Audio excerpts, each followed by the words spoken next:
pumasok? Bakit ma? Kailan ka pa nagkaroon ng panahon sa akin? Sa amin ni Kakay. Bing, alam mo naman na ginagawa namin ng papa mo to para magkaroon kayo ng magandang future. Ayun, sinasabi ko sa'yo, tingnan mo mga bata ngayon. Hindi ko alam yan. Ako na naman. Sino pa ba? Ikaw ang nanay ah. Ano, mag-aaway na naman kayo? Ma, enough! Mahal niyo pa ba po kami? Oo You naman, don't love us anymore! Ma, puro na lang kayo pera. Pera. Paano naman kami ni Kakay? Anak, iniisip lang naman namin talaga ng papa mo ang future nyo. Stop! Hindi ko na to kaya. Hindi ko na kaya tingnan ng mga apo ko na ganito. Kayong dalawa, mag-usap kayo ng maayos at wala na kayo sa company ngayong araw na to. Naintindihan niyo ako? Mawag naman ganyan na. Wala na. Ayoko na. Kami ng kumari ko, pag-decide na natanggal na kayo sa company namin para matuto kayo kung paano mamumuhay ng normal at maalagaan nyo yung mga anak nyo. Kailangan namin yung trabaho namin. Wala. Mula ngayon, hindi na kayo doon. Alagaan yung pamilya nyo. Maghanap kayo ng pagpakitaan na maalagaan yun yung pamilya nyo. Naintindihan nyo ako? Ma, pag-usapan natin ito, ma. Kay, pasensya ka na. Teka. Gano'n talaga si ate. Beso, maganda Ate, na yung ano. pagkatapos to, Okay lang. pagkatapos mong magsalita, Magtapon-tapon Hindi. kayo sa... ganito, magagalit kayo, ayusin nyo yan, gusto nyo pagbalik maayos na kayo. Saka nyo sabihin sa amin pag Siya na yun, siya na magtrabaho. Siya na nga. Saka nyo sabihin pag Ang sasabihin ko, sabihin mo sa kanila. sabihin mo ganito, yung desisyon namin, desisyon na yon. Kung nagbago ang desisyon nyo, saka nyo kami balikan, ayusin nyo muna yung pamilya nyo. Sige, kung Okay? naman sila habang And then, nalakad ka. tara Mari, Ayusin naman yan. mabuti pa, iwanan natin to para iayos nila yung pamilya nila. Okay? Ready? Okay. Dito. Grabe to, makapag ano. Dyan. Basta wag lang mahagip sa ano. Yan, okay. Sana. Si ate na. Ikaw na. Huwag rin si Roland. Oh, hindi kayo yan. ano kayo dyan, Ate, pasok ako dito. Ay, Diyan. Sige. Kakay still. sit kayo. 1, 2, Kahit umupo na kayo para. 1, 2, 3. 1, 2, 3. Nakapag-desisyon na kami. Tama. Tatanggalin na kayo. Tumawa siya. Huwag kang tumawa, girl. Taas mo sa konti. Hindi, okay lang. Itaas mo Pwede lang na yan, konti. okay lang. Okay lang yan. Kapag-desisyon na kami, tapos... Magpa-party tayo. Mag-exit na kayo. Ayusin nyo muna pamilya nyo, tsaka nyo kami balikan. Sige. Ready? 1, 2. Nakapag-desisyon na kami.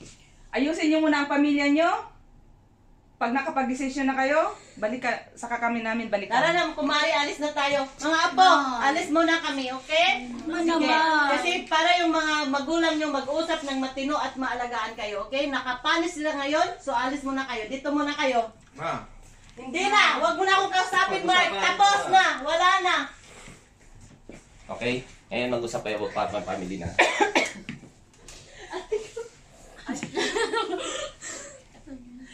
Mamaya natatawa ako. Doon, Iyak ka. lalapit ka. Dito ka, Mark. Hindi, basta papasok. Papasok ka. ako dyan. Sabi mo, Ma, hindi naman ito maayos pamilya natin.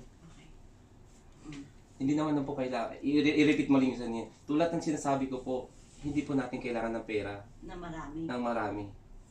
Ang kailangan namin po pagmamahal nyo. Panahon nyo sa amin, atensyon. Tingnan nyo nga si Kakay, hindi na kumakain. Hindi na alam mo, araw-gabi iyak ng iyak. Natutulala na. Natutulala na. Hindi mo na makausap ng matino. Okay? Ready? 1, 2. Ayun, pag dinambit. Ay. Okay. Huwag kang mag-cross Nasaan leg. siya? Dito o doon? Hindi, papasok siya. Girl, huwag kang mag-cross leg. Okay. Siya ba? Kasi nakalinambit ba? Ready? 1, 2. Ma, hindi na ba natin maayos ang pamilya natin? Na. Hindi namin kailangan ng maraming pera. Kailangan namin pagmamahal nyo. Ginagawa naman na namin ito, anak. Dahil nga, para sa inyo rin. Para sa pera. Pero hindi namin kailangan ng pera. Yung presensya nyo ang kailangan namin. Yung masayang pamilya. Tingnan niyo si Kakay. Hindi ko na alam kung paano ko siya aalagaan. Araw-araw, umiiyak siya. Tulala siya. Hindi ko alam kung anong iniisip niya. May pagmamahal niyo ang kailangan namin. Sorry, anak ha. Hindi pera. Hindi namin napapansin ni mama nyo na sobra na nang maapektuhan na kayo sa ginagawa namin. Hangad lang naman namin is maibigay lahat ng pangangailangan nyo. Alam namin yun. Na-appreciate namin. Kaso yung lagi kayong nag-aaway. Wala na kayong panahon. Hindi ko alam kung anong mangyayari din sa school ko. Si Kakay, hindi na kumakain. Hindi na siya nag-aaral na maayos. Pasensya ka na, anak. Pasensya na mga anak, Kay. Gusto ka may binigay. Ding. At babawi si Papa sa'yo. Kaya mo, di na Maraming maulit salamat, yung anak, ha, mga Bing. ganun pangyayari. Ikaw nang tumatay yung ditong panganay. Pasensya ka na talaga. Anak Bing, Nag-iisa salamat kami. at ikaw ang gumagabay lagi sa kapatid mo. Hindi talaga namin nakita ni mama mo kung anong naging Sobrang problema busy namin. namin talaga. Ayusin natin ang pamilya natin. Anak. Pat,